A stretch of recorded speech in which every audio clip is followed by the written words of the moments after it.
like to say. Don't quote me on it. How long have you been going to the New Testament Christian Church? Since 1979 in Germany. In here? Baumholder, Germany. Oh. That's where I started. Well, what made you go? My husband invited me. He wasn't my husband at the time. But he invited me and we got married. He just recently passed away. So, what made him invite you? Like, was it out of love? And what made you trust him? Like, what made you want to go? Something to do. Basically, yeah, something to do. So, by you going to church that day, something to do, that something to do changed your life? In 79? Not that particular day, but within that year. Wow. Oh yeah. In like 1979? Wow. I stopped everything. Just like drinking, drugging, playing the field, all of that. Look at it. So, That's quick. what did you see in your boyfriend at the time?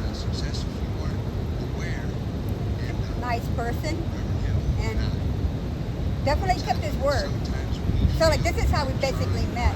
So we were in line, in the mess hall line.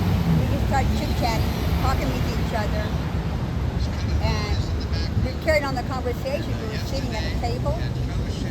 Now I had this habit of, I love to mess with people and their food. So I see like a little pea or something, right? Little green bean, my little fingers. That green bean needs a home.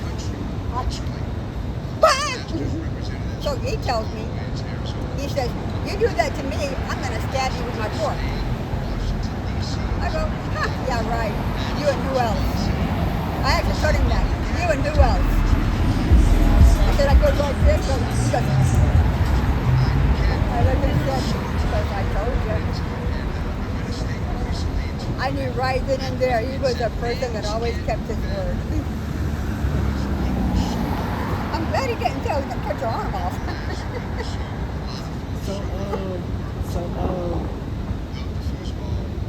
How many months did it take for you guys to get married? We got married like a year and a half, something like that. 81, let me think, wait. We got married in 81.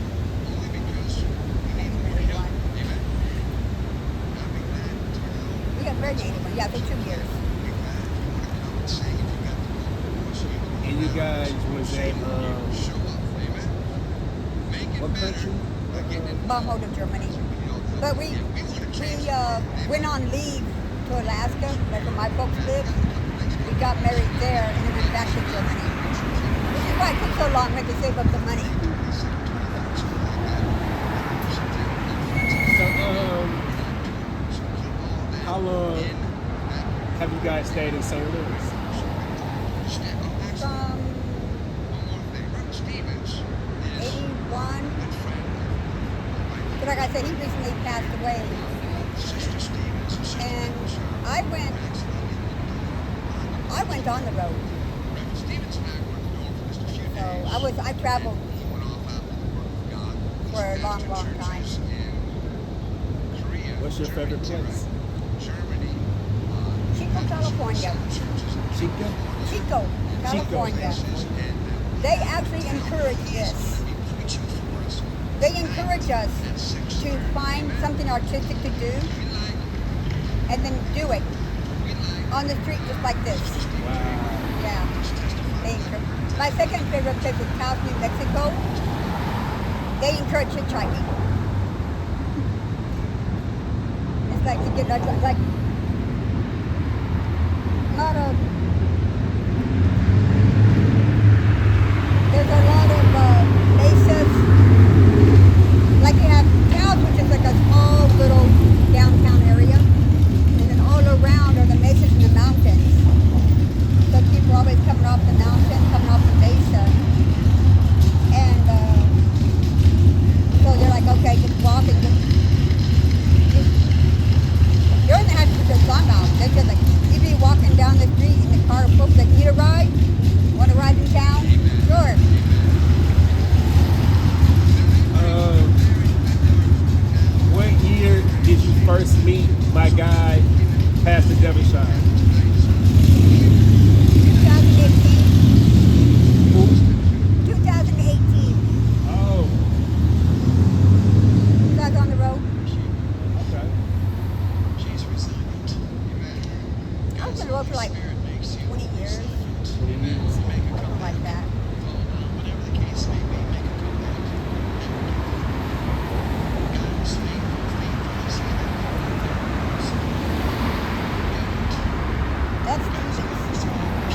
What made you be into stones and jewelry? This, Yeah.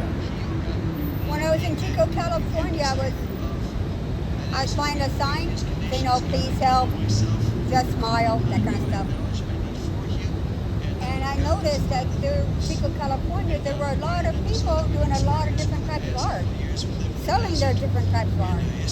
There was one guy, he was like, put like great big canvas, and he was spray painting, selling them for like $300. On the street, people coming to him buying it. They Wow. walk up, watch for, well, how about 300?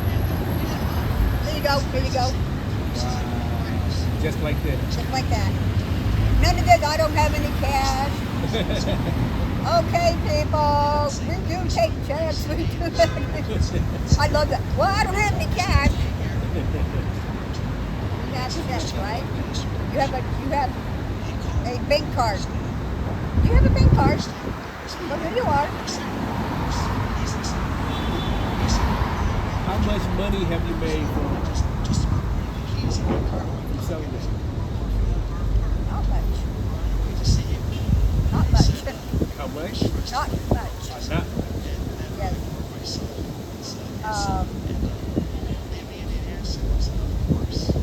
Before COVID, and when I was over there, I was making more money.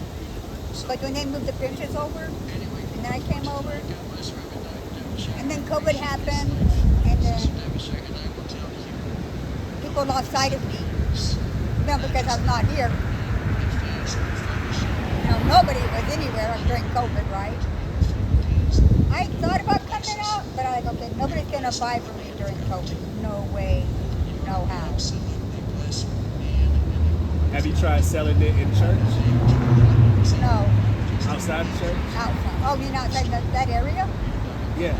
No, actually, I've been thinking about going to the Del Mar Loop Oh yeah. and That's a great spot. what's that one other place?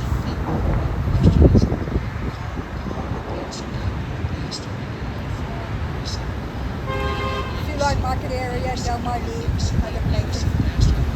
The thing is, though, this is my office, and that's kind of hard for me to move. I'll be thinking like, I'm going to go such and such, and end up right here. These people like me. When I first started sitting over there and over here, the cops were always coming and saying, you need to move. And I'd move.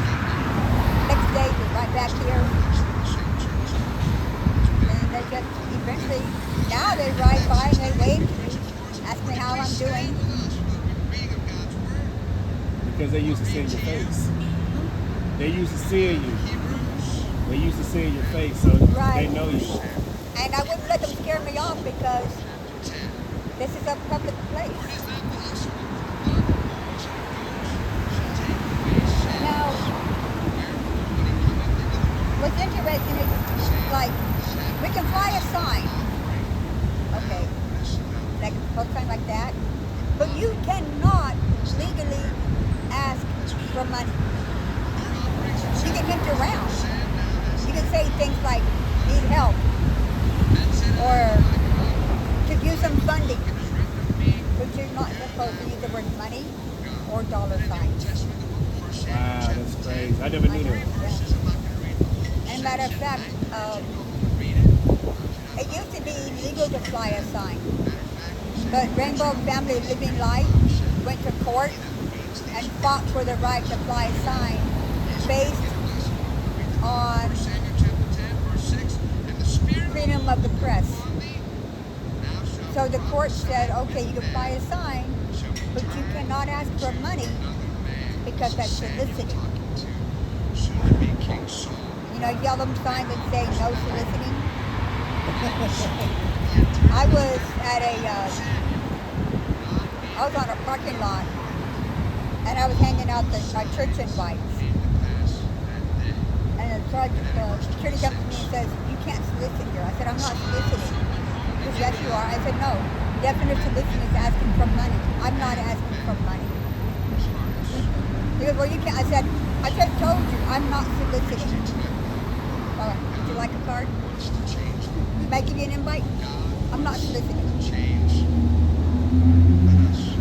So like after you told them that, what they do? He just insisted I had to leave, and so I went ahead and left. But as I was going, I'm still doing my thing. So they use their power and authority in a negative, like from a negative standpoint. Because a lot of people don't really know the Constitution. I carry.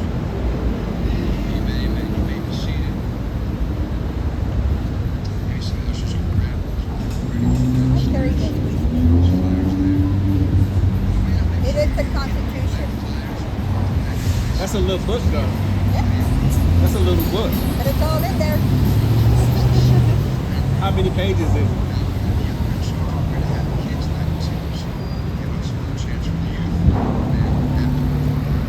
96. 96? 96 pages. In that little book? That little book. It's the whole Constitution.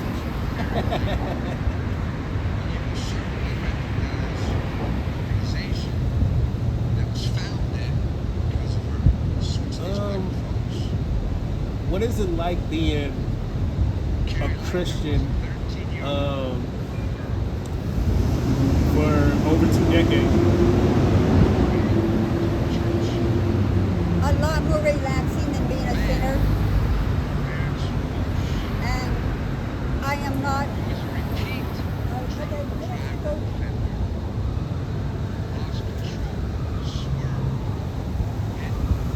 And I am not a sinner saved by grace.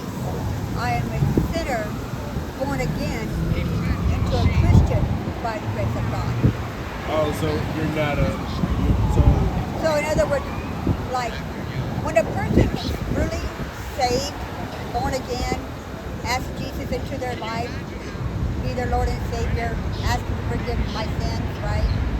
When it's the really real deal, they stop being a sinner.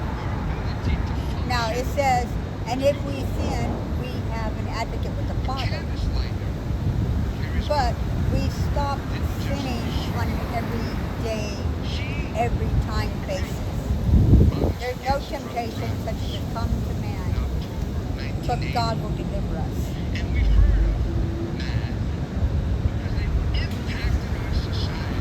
That's deep.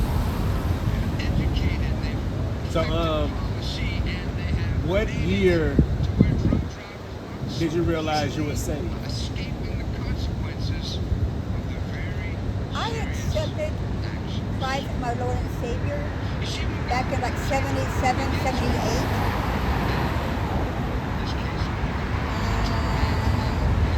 But I wasn't in a how you say,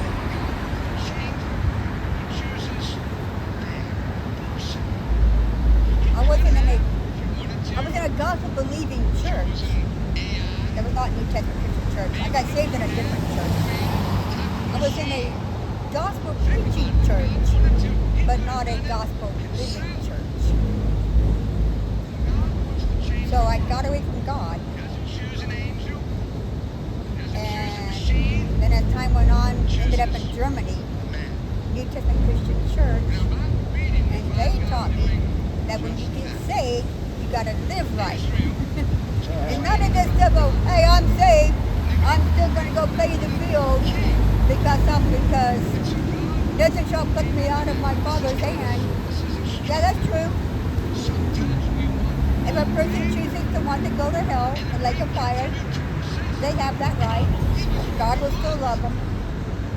But He is not going to allow sin in His house.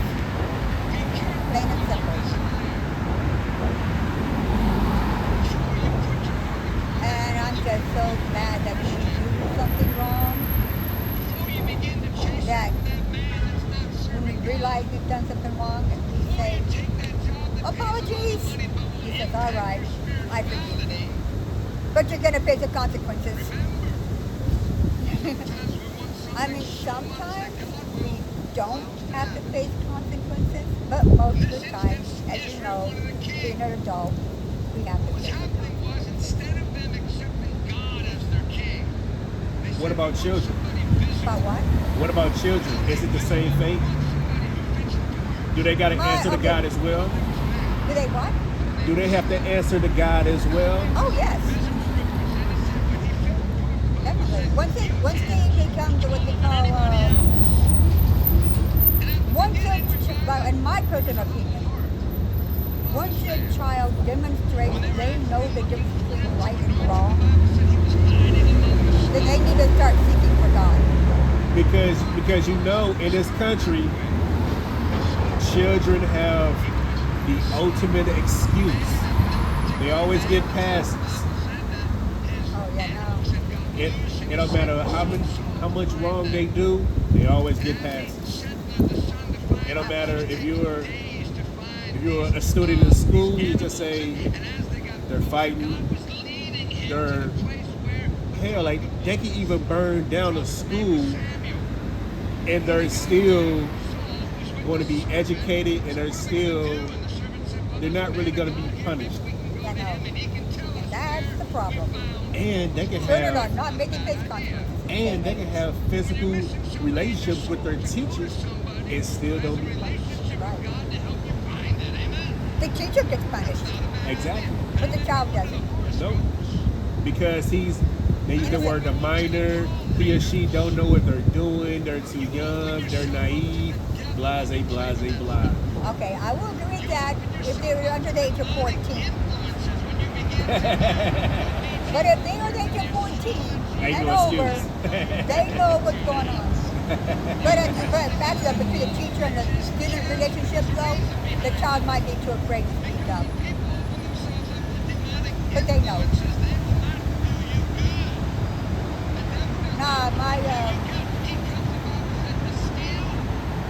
my granddaughter asked me a question one time.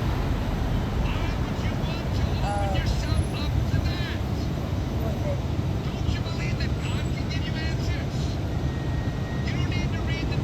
Well, they actually didn't ask the question, but they were making statements about what's going on in society and all that kind of stuff. And I told them it was wrong, and they're like, "Well, everybody's doing it. How can it be wrong? Like, people are doing it. People are happy." I go, "That don't matter.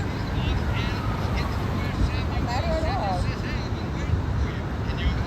God said it's wrong for a man to be with a man and a woman to be with a woman. And just because these teenagers are going around and changing their gender, either with drugs or just declaring, I'm so-and-so, I'm such and such, so that don't mean they are. Like, they know somebody. That's And the ultimate sin. I'll tell you what, if your friend doesn't change her ways and stop trying to become a man, she's gonna burn in hell. And like, no, I said, no, I'm sorry. That's just the way it is. That's true. That's so true. Like, But why do this country embrace the gayness? You know? well, see, it's like this is my personal belief. Okay, America is the only country that has not gone through persecution. I mean, okay, that little bit with the towers, okay. Compared to all the other countries, that was just a drop in the bucket. So, since God will not, how you say, judge, discipline, punish a country that is living godly, which we have been for many, many years. You know, we were under the umbrella, the safety of God's grace and mercy because for the most part, we were pretty much following the Bible. Not perfectly, but now we are going completely away from it. Like you said, embracing the gayness, embracing prejudice, Right. embracing hatred way much more than we used to. If it keeps on and we don't have a revival, it's gonna happen. Because to me, Persecution's gonna come. this country dropped the ball when they embraced the gayness, and now like the gayness got their flag, they got their month. Like, Well, you saw what happened with the Olympics. Really?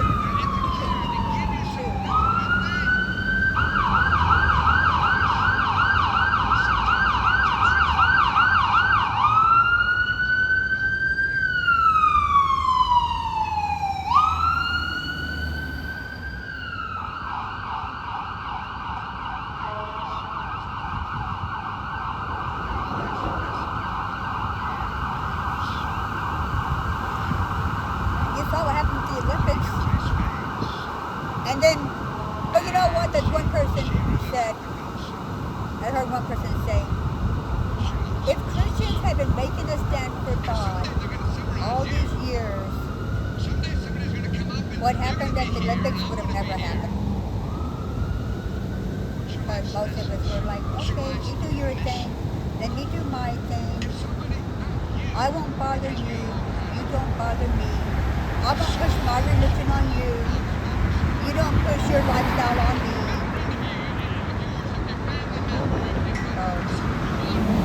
So we agreed to it. Yeah, okay, we're not going to push our lifestyle on you. But yeah, the gay folks, the alphabet, they're like, don't push your agenda on me. Yeah, but they are constantly pushing their agenda on us. And if I was to say something against them, they'd be like, no, you're just homophobic.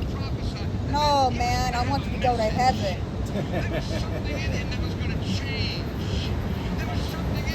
I just tell them, by me being straight, I'm living righteous through God. I don't know about you. That's what I tell them.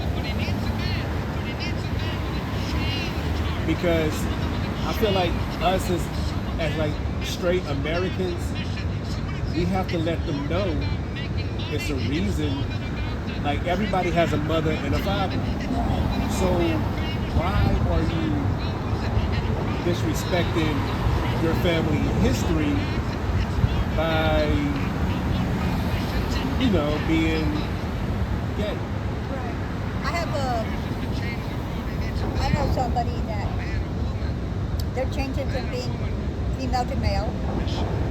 They changed their name. And I'm like, why'd you change your name? She goes, well, that name's dead to me because I'm no longer a woman. Wow. Okay. Your mom and dad gave it to you. Okay. Exactly. Since All there right. was a baby. Exactly. So for the longest time, I refused to call her Elijah. But then her mom and dad call her Elijah, so I said, okay. I have another person. She's what they call a Syrian. Oops, did I just go blank?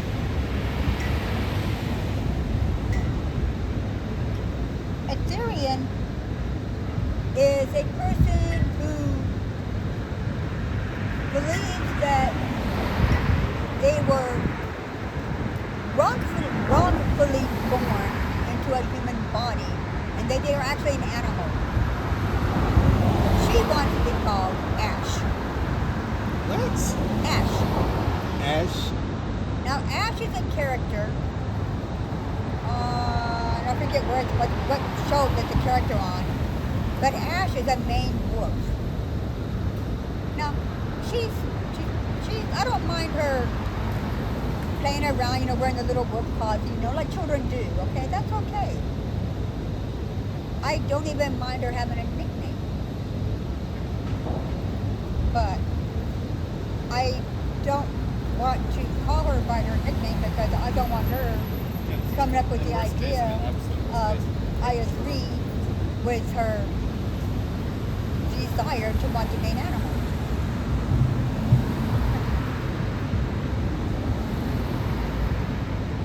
I mean, to the point to where you try to dress like an animal, draw the movement like an animal, be called by your animal name. That's just too much. I mean, dress up, have fun, use your imagination, but just remember that it's an imagination. And see, this is the problem now. I feel like in this country, America, I feel like the majority of women, when they started embracing the gayness, it just became more chaos. It became total chaos. more chaos. Oh, definitely. Because you will see more straight women in the pride parade, you know, more than, well, way more than straight men, because straight women, I guess it benefits them in a way for embracing the gayness because it's feminine. I don't know. I mean, I have to tell you the truth. As a whole, like women, like as a whole, like not, you know, like not all straight women, but majority nowadays of like straight women, like, because it's so mind blowing, because a straight woman, they will instantly defend a gay person just like that. Oh, yes. Yes. Yes, I have seen them do it. They kind of become their mom, so to speak. Exactly. Don't talk bad about him. You or her. You don't know what problems they've gone through. Exactly. You don't know. Exactly. And or they'll be doing this. Or they'll be this. Well, you know, you don't know what life is giving them, and you don't know what they're gonna be. You know, they're gay now, but maybe they will always be gay. So stop judging them. Yes. Yeah, for real.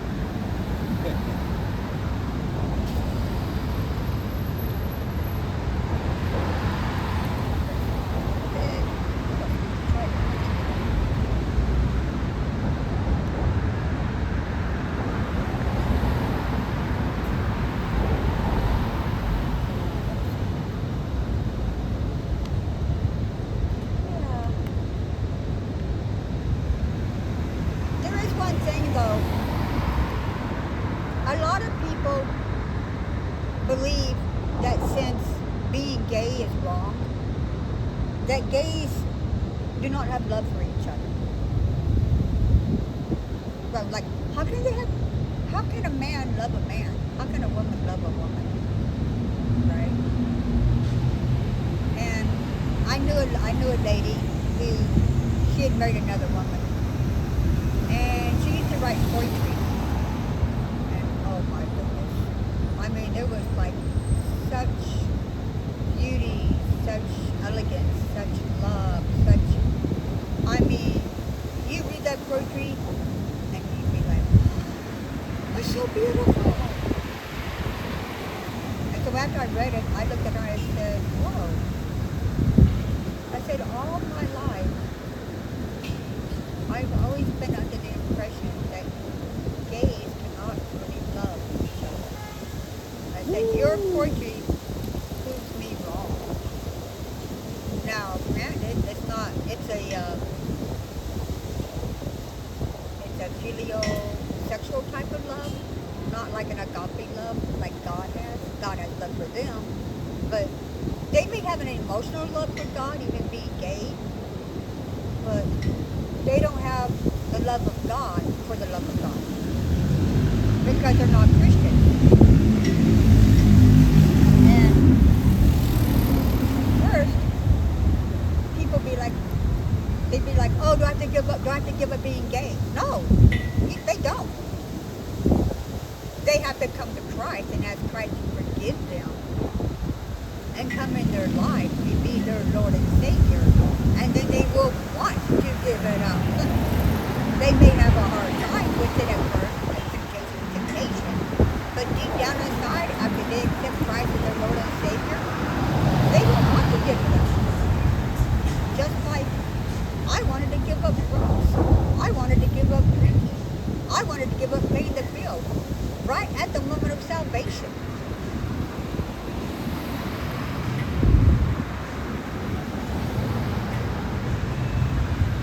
And yes, it took some work, especially with the drugs. The drinking, that was easy. The drugs, that was hard.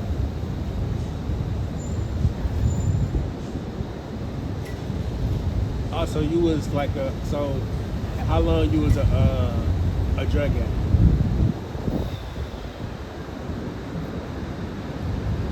When I got away from my parents, joined the military, 18. Damn. From 18 to,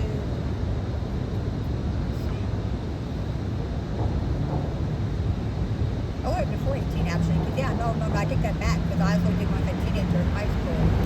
That's not very much though.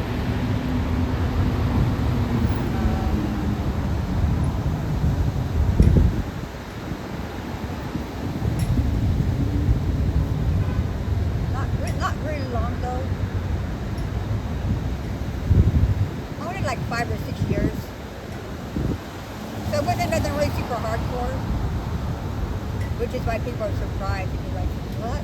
You were only an addict for like 6 years and you had a hard time kicking the habit? Yeah, until I got saved. Really saved. You mean like, okay, so what really saved, I mean, yes, I accepted Jesus Christ as my Lord and Savior. But it actually took me a little bit to really let that, how you say, become a part of me. Where like, I'm like, okay, God really does live in my heart. I really am the temple of God. Therefore, I really do have to take care of myself. I can't go around being an airhead. As Reverend Stevens said in the sermon, he says, one thing I've always believed, you can't be a Christian and an airhead at the same time. You have the mind of Christ in you. Use that mind of Christ.